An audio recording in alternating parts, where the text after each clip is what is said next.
गैर भाषाओं में हाथों को उठा के लिहारा बबूल रमा समरिया मंदाना बा शिखांदो लेहोरा बा साखरिया बंदाना मा सुखांदे, उठाकर अपने हाथों को गैर भाषाओं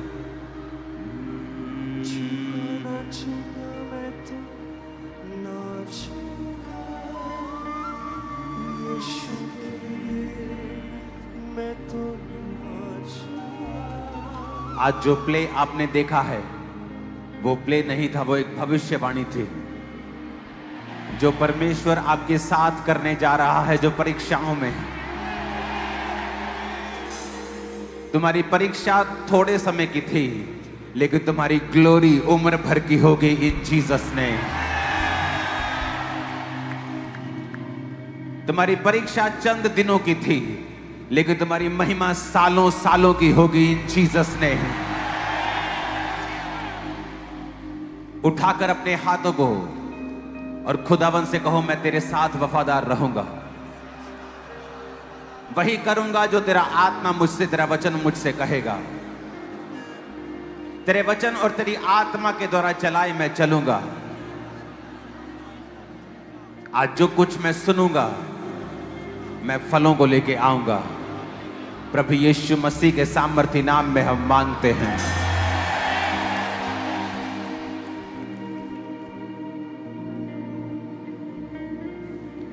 स्वागत है खुदाबंद की प्रेजेंस में आप सबका।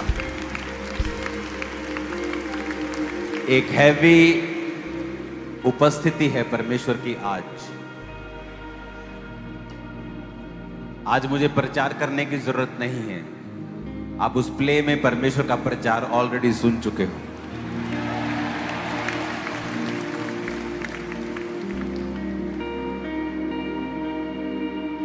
हालेलुया। आपने वफादारी का फल देखा है।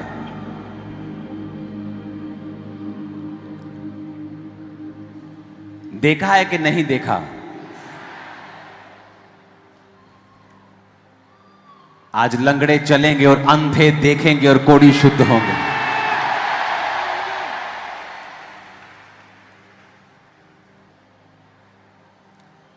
और वो आपको छुएगा और आपकी बीमारी गायब कर देगा, जैसे होती नहीं हो।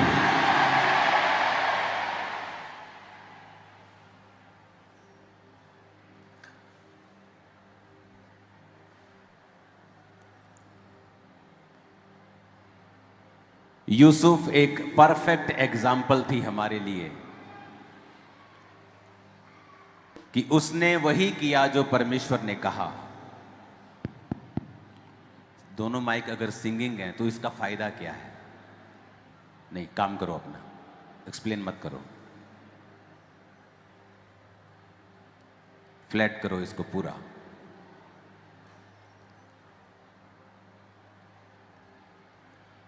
एक परफेक्ट एग्जाम्पल कि अगर आप परमेश्वर के साथ वफादार हैं, वो आपको किसी भी गड्ढे से बाहर निकाल सकता है।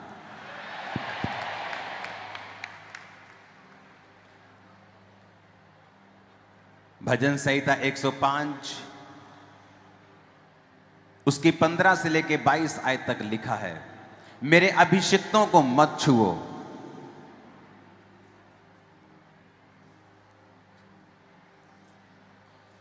और ना ही मेरे नबियों की हानि करो। फिर उसने उस देश में अकाल भेजा और अन्न के सारे आधार को दूर कर दिया। उसने यूसुफ नामक एक पुरुष को उससे पहले भेजा जो दास होने के लिए बेचा गया। लोगों ने उसके पैरों में बेड़ियां डालकर उसको दुख दिया और वह लोहे की सांकलों से जकड़ा गया। जब तक कि उसकी बात पूरी ना हुई तब तक यहोवा का वचन उसे कसौटी पर कसता रहा। तब राजा ने दूत भेजकर उसे निकलवा लिया और देश देश के लोगों के स्वामी ने उसके बंधन खुलवाए। उसने उसको अपने भवन का प्रधान और पूरी संपत्ति का अधिकारी ठहराया कि वह उसके हाकिमों को अपनी इच्छा के अनुसार कैद करे और पुरनियों को ज्ञान सिखाए। यूसुफ कहता, मैं तुम्हारे सामने चला गया था, तुम्हारे आगे से चला गया। उसने ये नहीं कहा तुमने मुझे बेचा, इसकी गूंज कम करो। इसको समझाओ आदमी को अंदर, इसकी गूंज कम करो। अपने पड़ोसी को बोलो, वो गड्ढे में नहीं गिराया गया था, बल्कि आगे भेजा गया था।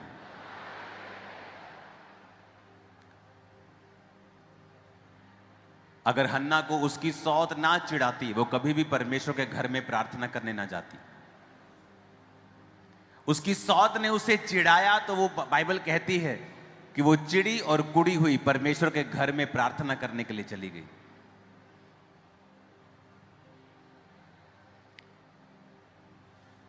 आपकी परीक्षा जो आज आपको भारी लग रही है, क्योंकि ये आपको दर्द दे रही है, आंसू दे रही है, डिस्कंफर्ट दे रही है, पर आप नहीं जानते ये आपके लिए सबसे बड़ी आशीष बन जाएगी थोड़े ही दिनों के अंदर।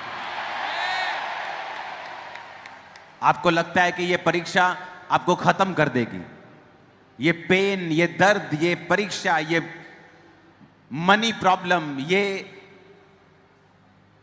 ट्रबल, ये फैमिली, ये मुश्किल मुझे खत्म कर देगी।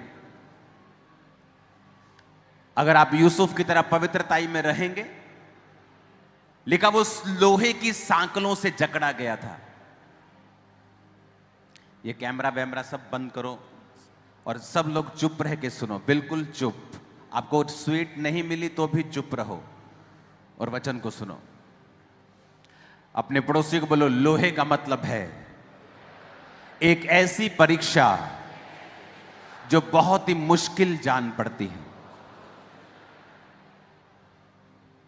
जब लोहे का जिक्र आता है कि लोहे की सांकलों से उसे बांधा गया, जब लोहे से बांधा जाता है तो कोई आस नजर नहीं आती है,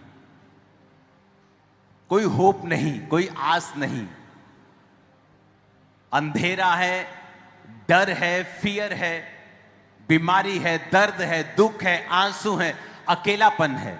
लेकिन एक बात मैं भी अपने पर्सनल एक्सपीरियंस से जानता हूं, उसको बदलने के लिए सिर्फ एक रात लगती है और वो पूरा कुछ चेंज कर देता है, सब बदल देता है, वो सब बदल देता है। मैंने देखा है, यूसुफ की लाइफ में भी देखा है, औरों की लाइफ में भी देखा है, अपनी लाइफ में भी देखा है।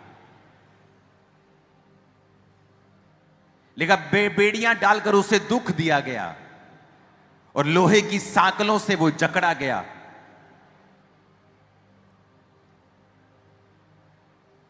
आप एक महान जीवन जीने के लिए बुलाए गए हैं, लेकिन वो आसानी से आपको मिलने वाला नहीं है। उसके लिए आपको एक सफर तय करना पड़ेगा। वो सफर यूसुफ की तरह होगा, मूसा की तरह होगा। लेकिन बहुत से लोग हैं जो अपनी परीक्षाओं में परमेश्वर के साथ वफादार नहीं हैं। कुछ परीक्षाओं में पाप कर जाते हैं, निराश हो जाते हैं, परमेश्वर की प्रेजेंस से दूर हो जाते हैं, संसारिक तरीके से अपने दुखों को दूर करने की कोशिश करते हैं और वो चीज उन्हें और फंसाती है, निकालती नहीं है। सिचुएशन जितनी मर्जी टफ लगे, एक बात याद रखना, वो आपको स्ट्रांग करने के लिए आपकी लाइफ में आई है। आप कभी भी ऐसे नहीं रहेंगे जैसे उस समस्या से आप पहले थे। जब आप उससे निकलेंगे, आप कहीं अधिक स्ट्रॉन्गर, बेटर, बेस्ट होकर निकलेंगे इन जीसस नेम। Hallelujah, hallelujah. ऊंचाई आशीष आपकी है। बस बिलीव करना परमेश्वर के ऊपर, बने रहना, अड़े रहना और खड़े रहना, बस ये काम करना।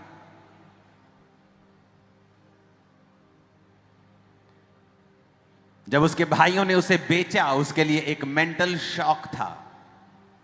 फिजिकल शॉक तो था ही, एक मेंटल शॉक ज्यादा था। दूसरे देश में चला गया, cultural shock, social shock, mental shock, financial shock. खाना अलग था उनका, बाइबल के खिलाफ था। फिजिकल शॉक, फूड का शॉक, हर तरफ से उसे इतना बड़ा शॉक मिला, इतना बड़ा वो हिल गया, तब भी उसने परमेश्वर के वचन को छोड़ा नहीं। अपने आप को थोड़ा एडजस्ट किया, थोड़ा दुखी हुआ, प्रार्थना की, पोतीफर के घर में चला गया, थोड़ा सा एडजस्टमेंट अभी हुई थी, जेल चला गया, वर्स हो गया और बुरा हो गया।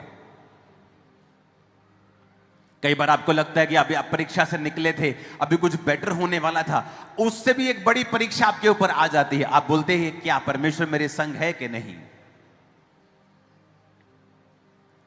जो परमेश्वर का काम करने का तरीका है वो कई बार डिस्कंफर्ट पैदा कर सकता है, लेकिन उसके जैसा रिजल्ट 100 कोच 1000 कोच भी मिलकर पैदा नहीं कर सकते हैं। उसका प्लान जो बनाया है उसने, वो देखने में शॉकिंग लग सकता है, अनअक्सेप्टेबल, कि वो एक्सेप्टेबल नहीं हो सकता कि परमेश्वर ऐसा कैसे कर सकता है। ये परीक्षा तो होनी नहीं चाहिए थी, लेकिन यूसुफ एक परफेक्ट एग्जाम्पल है।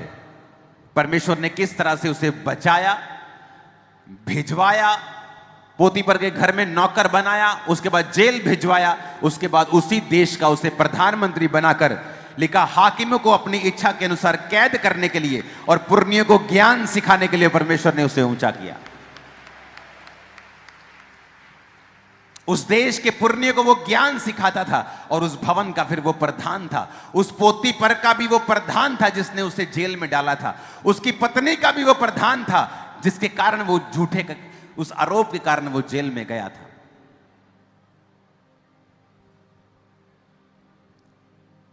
आपकी स्पिरिचुअल आईज आज ओपन हो जाएं और आप सब कुछ साफ साफ देखने लगे कि परमेश्वर आपकी लाइफ से क्या चाहता है।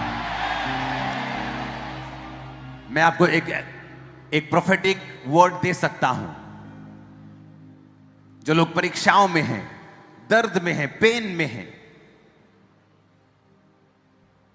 डिस्कंफर्ट में हैं, शॉक में हैं,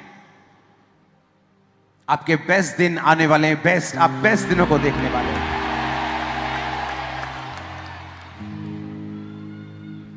कई बार परमेश्वर आपको पकड़ता है, आपका हाथ पकड़ेगा और बोलेगा, चल मेरे बेटे, मैं तेरे साथ चलता हूं।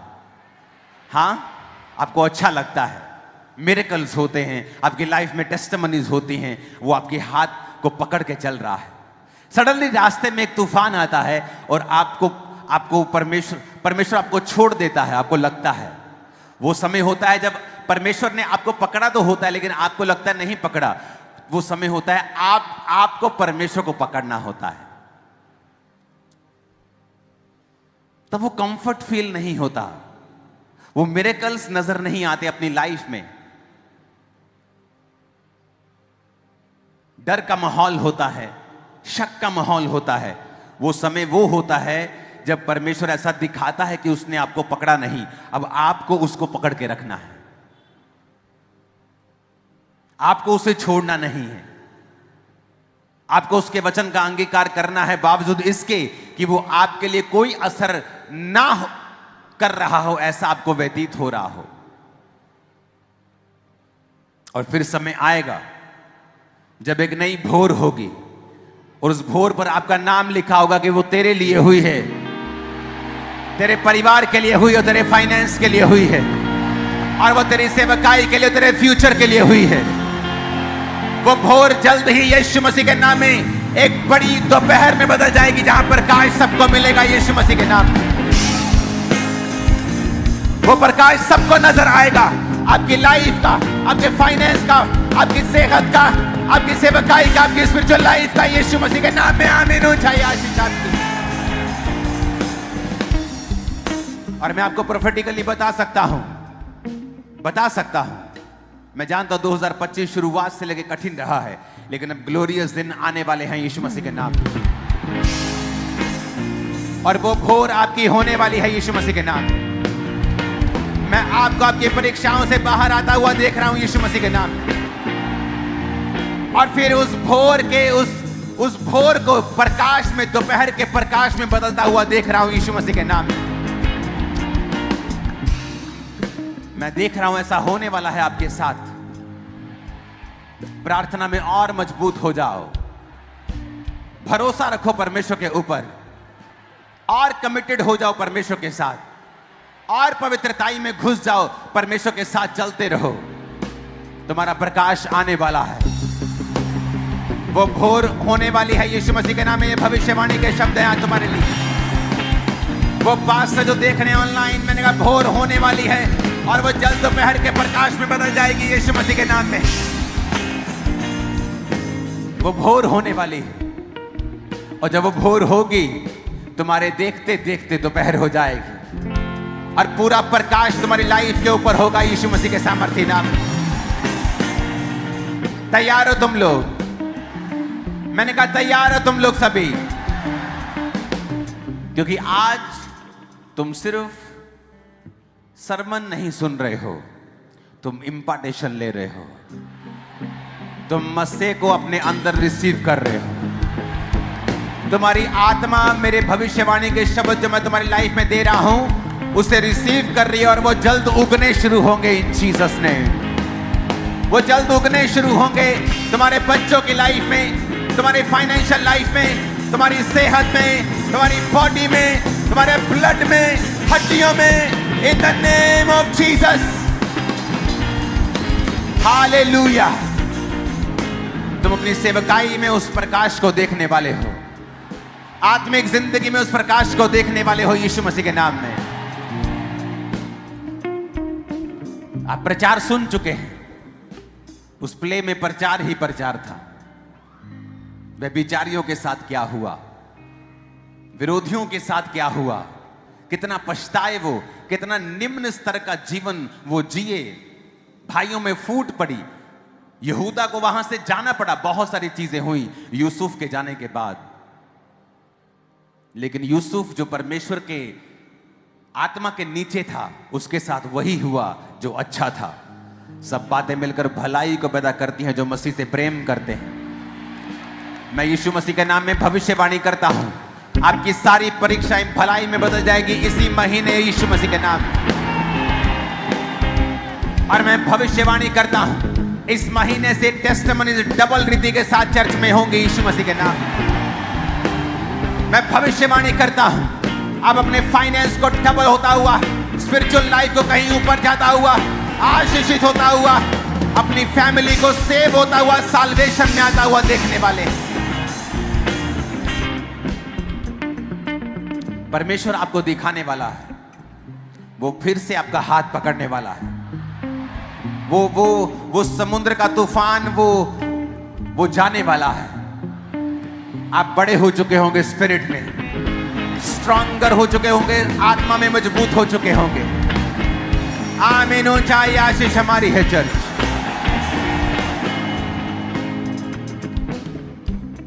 हालेलुया। इसलिए वचन में लिखा है कि जब तुम नाना प्रकार की परीक्षाओं में पड़ो तो उसको दुखी होने की बात मत समझो, क्योंकि परमेश्वर तुम्हें कुछ सिखा रहा है। वो तुम्हें कुछ सिखा रहा है। वो तुम्हें यहां तक ले आया, तुम्हें छोड़ने के लिए नहीं लेके आया।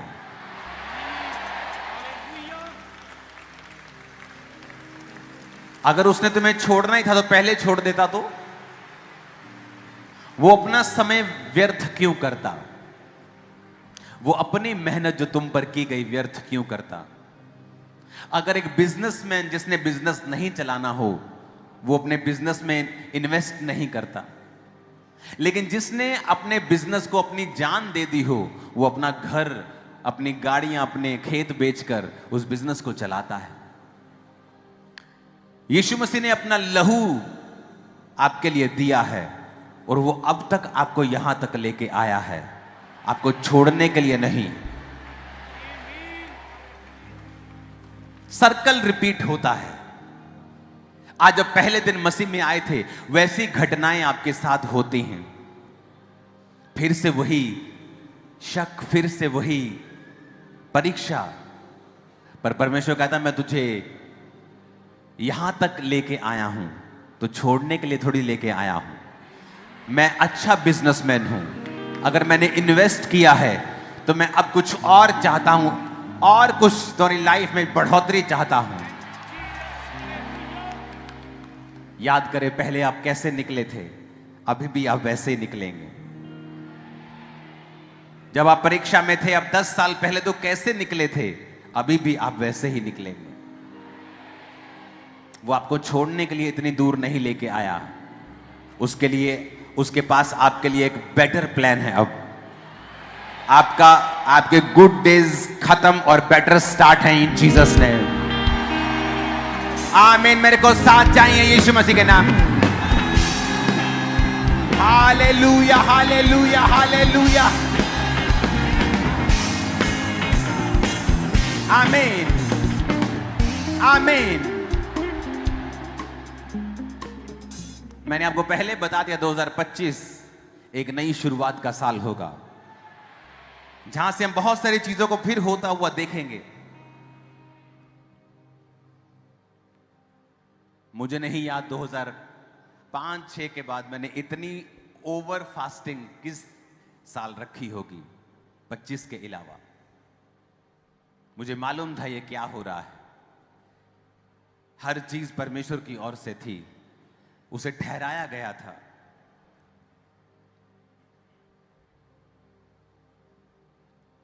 आप प्रभु का हाथ देखोगे अपने सिर के ऊपर, स्पष्ट रूप में प्रभु के हाथ को काम करता हुआ देखोगे अपनी लाइफ के ऊपर। प्रचार आज आप सुन चुके हैं, मैं आपको भविष्यवाणी देने के लिए आया।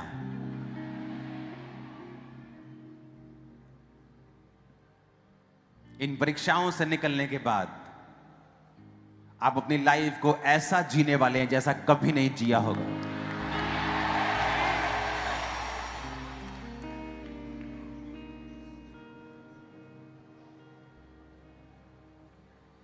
आपके मोहल्ले, आपके नगर, आपकी टेस्टिमनी को सुनेंगे इन जीसस नेम।